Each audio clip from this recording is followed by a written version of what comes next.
இந்து தர்மத்தில் இருக்கக்கூடிய எல்லாருமே எல்லா தெய்வங்களையும் வழிபடக்கூடியவர்களாக இருப்போம் இல்லையா? சரி, இந்த 6 பிரிவுகளையும் உங்களுக்கு விளக்கி சொல்றேன். காணபத்தியம் அப்படின்றது கணபதியை பிரதானமாக வைத்து வழிபடக்கூடிய முறை. கௌமாரம் அப்படின்றது சுப்பிரமணியரை பிரதானமாக கொண்டு வழிபடும் முறை. சௌரம் அப்படின்றது பாத்தீங்கன்னா சூரிய பகவானை பிரதானமாக வைத்து வழிபடக்கூடிய முறை. சைவம் அப்படிங்கிறது சிவபெருமானை இஷ்ட தெய்வமாக வைத்து வழிபடக்கூடிய முறை. அடுத்தது பாத்தீங்கன்னா வைஷ்ணவம் நாராயணரை பிரதான தெய்வமாக வைத்து வழிபடக்கூடிய முறை.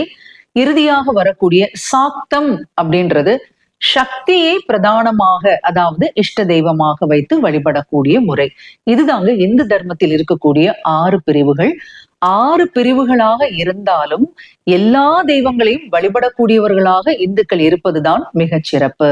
இந்த தகவலோடு இன்னைக்கு விடைபெற புதிய தகவலோடு மீண்டும் சந்திக்கிறேன். நன்றி, வணக்கம்.